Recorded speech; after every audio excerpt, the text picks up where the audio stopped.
Está en medio nuestro, amén.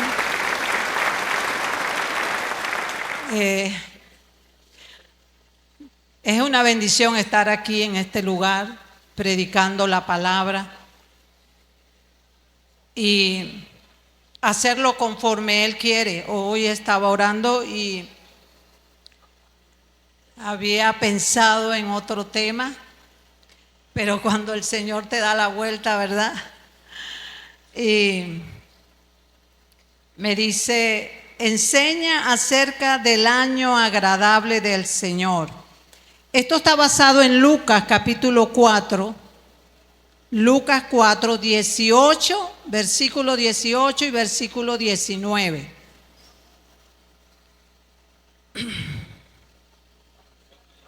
Lucas 4, 18 y 19, y leemos la palabra del Señor en el nombre del Padre y del Hijo y del Espíritu Santo. Amén.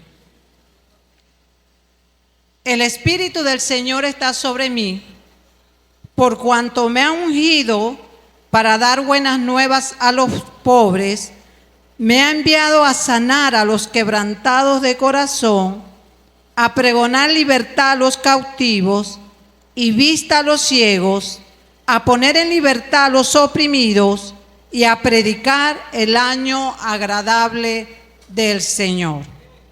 Amén. Padre, en el nombre de Jesús, te damos gracias, Señor. Oh, mi Dios, porque nos has convocado en este lugar hoy para celebrar tu nombre, para escuchar tu voz, Señor, para hacer de este lugar tu casa, donde todos tus hijos nos congregamos conforme en obediencia a tu palabra, Señor. Y que tú dices que en medio de tu pueblo tú estás. Señor, yo te doy alabanza, glorifico tu nombre. Gracias, Señor, que de mi boca sea palabra tuya y no mía, Señor. Sea palabra sazonada con gracia, con sal, para que sea edificado tu pueblo, Padre. Y que a medida que predico tu palabra, se manifiesten señales, milagros, prodigios. Padre, según dice tu palabra, que estas señales seguirán a los que creen en tu nombre, en el nombre de Jesús, y todos decimos amén. Aleluya. El Señor hoy me llevó a dar esta palabra en una forma evangelística. Digo yo que evangelística por el contenido de esta porción, que lo vamos a ver reflejado en el Antiguo Testamento y en Isaías 61, del 1 al 3, también tienen esta cita bíblica. Isaías 61, del 1 al 3. Aquí vemos al Señor Jesús volver a Galilea en el poder del Espíritu Santo. Y vino a Nazaret, donde se había criado, ¿verdad? Era su costumbre ir los sábados. Y allí Él se puso en pie, para hacer la lectura de esta palabra en el libro del profeta Isaías. Este libro le fue entregado en ese lugar y comenzó a leer esta palabra. Dice que al terminar de leerlo, enrolló el libro y lo devolvió al ayudante y se sentó. Y hubo algo que se manifestó en ese momento, y fue que los ojos de todos en la sinagoga, dice, estaban fijos en él. Fue una palabra profética dada en el Antiguo Testamento por este profeta Isaías. Y viene el Señor lleno del Espíritu Santo, dice, en el poder del Espíritu, y comienza a leer esta palabra. Y otra cosa que impacta en la sinagoga a todos los que están ahí es que dice, hoy se ha cumplido esta escritura. Entonces, y dice, delante de vosotros. Imagínense que dirán, bueno, ¿quién es él? porque Él dice que se tiene que cumplir esa escritura. Entonces, era necesario, dice el Señor, como dice en el Antiguo Testamento, que deben cumplirse en el Mesías, tal como Jesús le dice después de su resurrección, que era necesario que se cumpliera todo lo que está escrito de mí en la ley de Moisés, en los profetas y en los salmos. Lucas 24:44. Ahora, cuando nosotros comenzamos a desglosar la escritura, comienza el Señor a hablar y dice: el Espíritu del Señor está sobre mí, por cuanto me ha ungido. Isaías lo declaró, porque estaba hablando de Jesús, estaba hablando del Mesías que venía cientos de años antes que Cristo viniera. El ungido, el Mesías de quien habló, había sido ansiosamente esperado. La audiencia de ese lugar estaba expectante de lo que él iba a hablar. Ahora, cuando él dejó de leer esta cita de Isaías, él omitió algo que no nombró en Isaías 61. No habló del tiempo de venganza del Señor. ¿Por qué? Porque eso es en la segunda venida de Jesús. Él omitió ese día de venganza. Entonces se refirió a lo que era, que es ser lleno por el Espíritu Santo de Dios. Dice acá, ¿qué significa ungido? Mashat. Dice acá, es la raíz hebrea de la palabra Mashiach, el Mesías. Hoy se ha cumplido esta escritura antes de vosotros. Dice acá, ¿para qué fuimos ungidos todos nosotros? Si Jesús ya era el ungido, en este tiempo, si somos del Señor, si recibimos a Cristo Jesús, usted y yo somos ungidos por el Señor. Así que esta cita bíblica usted la puede tomar y decir: el Espíritu del Señor está sobre mí porque el Señor me ha ungido. ¿Usted es ungido o no es ungido? Amén. Entonces, dice el Señor acá, primero, para dar buenas nuevas a los pobres. Ahora, ¿a qué se refiere Jesús con los pobres? Porque hay una diferencia entre los humildes y los orgullosos. Y Jesús se refiere a ellos en el sermón de la montaña, del monte. Bienaventurados los pobres en espíritu, porque de ellos es el reino de los cielos. Una persona humilde es mucho más apta para escuchar la palabra de Jesús que el orgulloso. Hoy hablábamos en la intercesión en la mañana sobre esto. Estábamos hablando sobre la arrogancia, sobre la altivez. El Señor no va a derramar su unción sobre un corazón altivo y arrogante, sobre un corazón orgulloso. Y ya les voy a explicar por qué un corazón altivo y orgulloso no puede estar ungido por el Señor. Entonces, dice acá, debemos de seguir el ejemplo de Jesús y enseñar el evangelio a los pobres para declarar las buenas nuevas. Pero ¿de qué pobres se está refiriendo? De los pobres espiritualmente. Dice, para evangelizar, para enseñar acerca de Jesús y la salvación. Dice, ¿por qué una persona arrogante no puede ser ungida? Me ha enviado a sanar los quebrantados de corazón. Una persona arrogante y altiva, con un corazón dañado, no puede sanar a otro corazón. No puede ministrar a otra persona. ¿Cómo va a sanar a los quebrantados de corazón cuando su corazón está dañado? Cuando por su boca lo que habla son maldiciones, maledicencia, palabras negativas contrarias a la palabra de Dios. El Señor te está diciendo, tú vas a sanar a los quebrantados de corazón, tú vas a dar esperanza al afligido.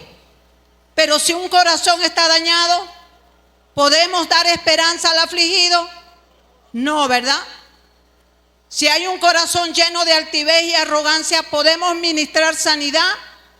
No. Entonces el Señor dice acá en el Salmo 147:3, Él sana a los quebrantados de corazón y venda sus heridas. A veces decimos, Señor, ¿cómo te imito? ¿Cómo hago tu obra? Porque muchos dicen, haz la obra conforme Jesús la hizo en esta tierra. Hoy el Señor te está diciendo de qué manera lo vas a hacer. Jesús iba y sanaba al que estaba oprimido, al que estaba cautivo lo liberaba, al que estaba falta de amor le daba amor. Jesús veía la necesidad de las personas. ¿Está usted y yo viendo esa necesidad? ¿Estamos cubriendo esa necesidad de esas personas? Las personas que están quebrantadas de corazón por su pecado, están verdaderamente arrepentidos, encontrarán salvación cuando acepten, creen y confiesan a Jesús como su Señor y Salvador. Debemos ministrar a los corazones y dirigidos a Jesús para su sanidad. Es importante que el creyente que esté ungido, su vida esté en santidad, su corazón sea un corazón perdonador y de misericordia. Si no, yo no puedo sanar a nadie. Yo no puedo ser instrumento de Dios en sus manos para sanar y restaurar. Lo otro es, vino a pregonar libertad a los cautivos. En Hechos 10:38 dice, como Dios ungió con el Espíritu Santo y con poder a Jesús de Nazaret, y cómo éste anduvo haciendo bienes y sanando a todos los oprimidos, o sea, cautivos por el diablo, porque Dios estaba con él. ¿Qué otra señal hay aquí que el Señor nos está mostrando? Cuando usted ministra, cuando usted va a orar por una persona cautiva, oprimida, y ministra liberación, la señal de que esa persona fue libre es porque Dios estaba con usted en el momento de la administración. Yo le voy a decir algo.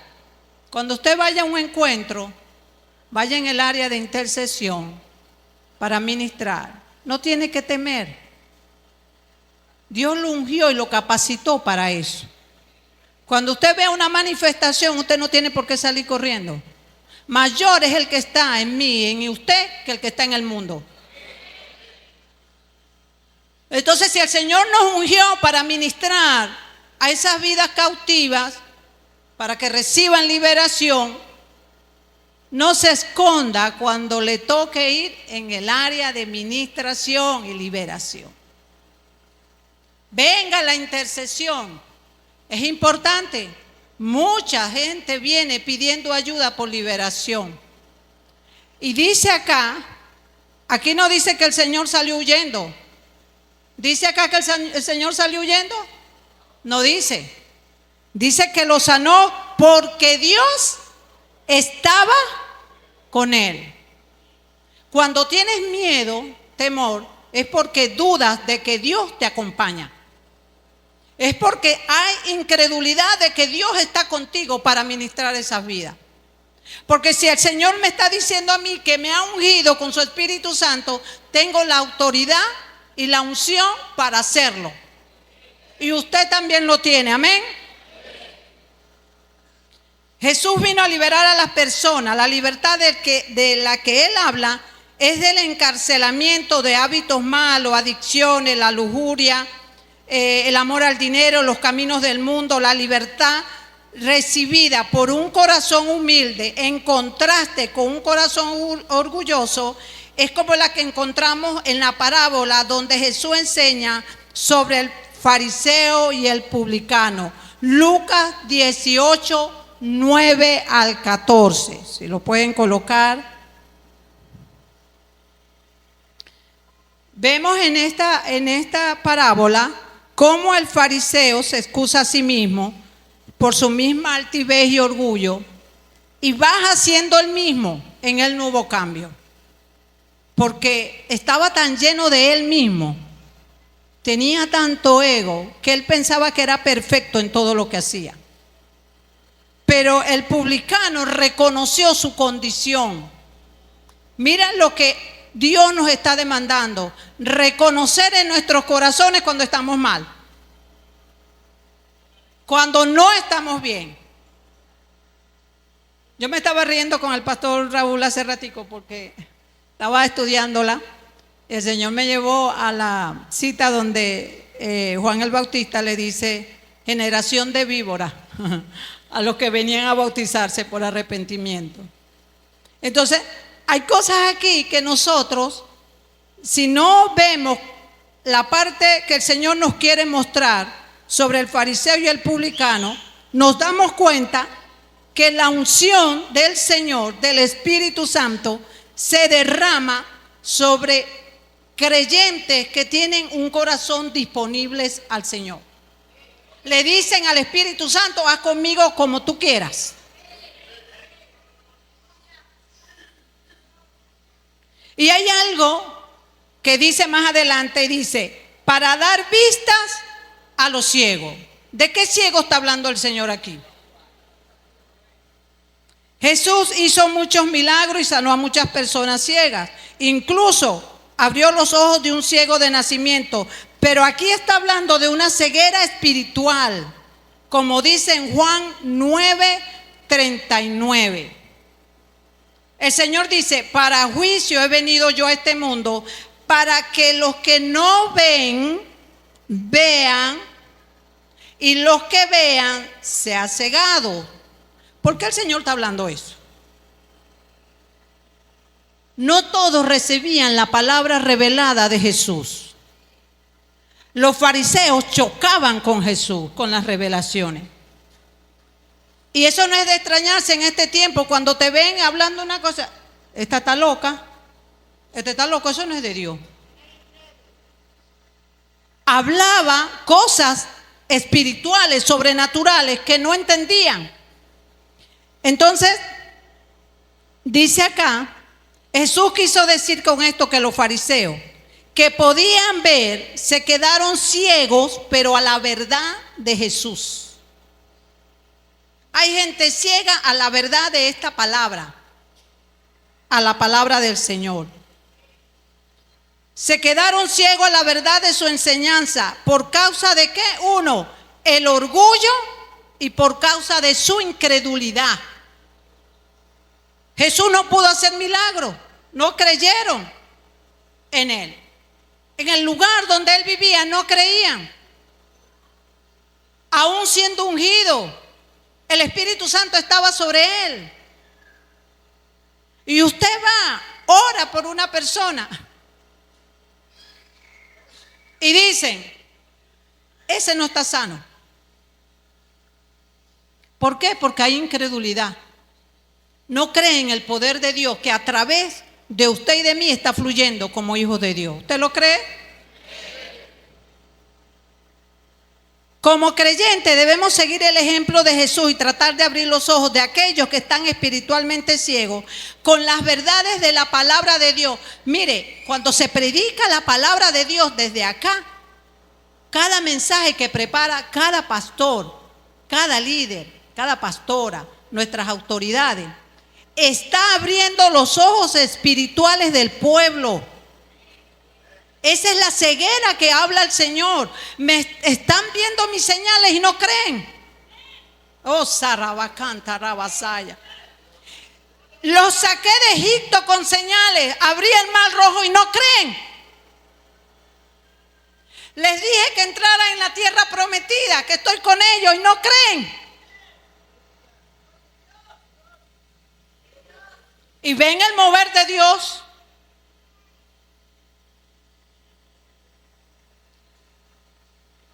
El otro versículo dice: para poner en libertad a los oprimidos. Dice acá, mucha gente en los días de Jesús estaban oprimidos. En aquel tiempo muchos se aprovechaban de las viudas y huérfanos. Ellos también fueron oprimidos. ¿Y sabes también cómo fueron oprimidos? Por los impuestos. Cualquier parecido en este tiempo, bueno, es pura coincidencia. Fueron oprimidos por los impuestos. Entonces, dice acá, las cosas no han cambiado en los casi 2000 y pico de años. Sin embargo, Jesús dijo, por tanto, si el Hijo os hace libre, seréis verdaderamente libres. Tienes que creer esa palabra. No tienes que dudar. Me ministraron liberación, pastora, pero yo creo que no fui libre. ¿Cómo que no crees que fuiste libre? ¿Sí? Vienen y te dicen eso. Hermana, órate por mí, pero yo siento que no. Falta todavía. ¿Falta? ¿O es problema de fe? ¿Es de incredulidad? Algo está pasando. Otro llamado que el Señor nos ha dado, a proclamar el año agradable o de gracia del Señor. En Isaías 61, 1, 2, hace referencia del año del jubileo que ocurría cada 50 años. En ese año todos los esclavos hebreos que pudieran haber sido esclavizados por deuda fueran puestos en libertad. La tierra que había sido vendida a otro volvió a su dueño original. Eso está en Levítico 25, 8, 13. Y esto describe la profecía exactamente para lo que Jesús vino, para liberar a los cautivos. Él pagó nuestras deudas. Él llevó nuestros pecados. El castigo de nuestra paz fue sobre Él. Y por su llaga fuimos nosotros curados. Cuando sigues leyendo Isaías 61, está declarando también la venida del Mesías. Y esto marca el comienzo de un periodo de libertad sin precedente e integridad. Quiere decir que la justicia triunfará sobre la opresión y los injustos sufrirán castigo y la justicia de Dios. Cuando vemos aquí en 2 de Corintios 6:2, dice, este es el tiempo aceptable, ahora es el día de salvación. ¿Qué nos está diciendo el Señor? Cuando vemos este pasaje nos damos cuenta de como seguidores de Jesús que tenemos que decirle a otro acerca de ellos. Porque nosotros hoy declaramos, este es el día acepto, agradable de salvación. Amigo, amiga, usted que está aquí esta noche, hoy es tu día. Si alguien te invitó, hoy es tu día. El Señor está hablando a tu corazón. El Espíritu Santo te está ministrando en esta hora. ¿Qué significa el año agradable del Señor? Es cuando somos restaurados y puestos en libertad. Es el año en que aceptamos a Jesús como nuestro Mesías, reconocen la necesidad de un Salvador y la aceptación de que vamos a servirle, alabarle, adorarle, honrarle, buscarle y obedecerle por el resto de nuestras vidas. Dale al Señor ese aplauso, amén.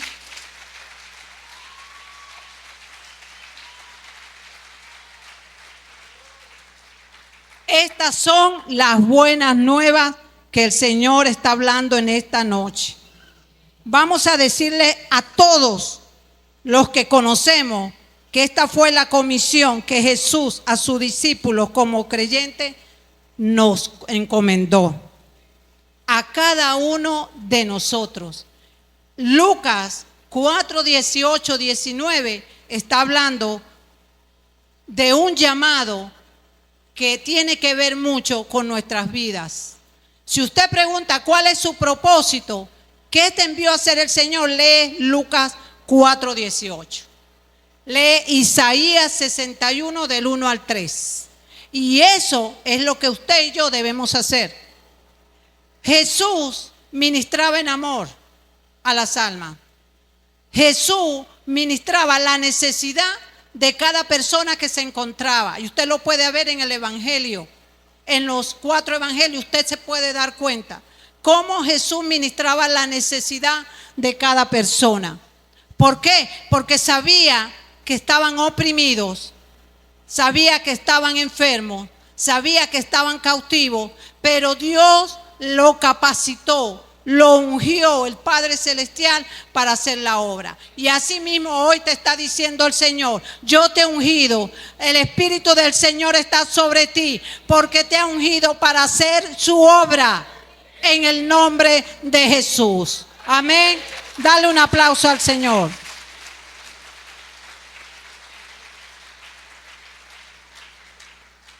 Para concluir, les hago esta invitación a las visitas que están acá. El Señor en este día, en esta tarde, en esta noche dice: hoy es tu día, hoy es el día de tu salvación.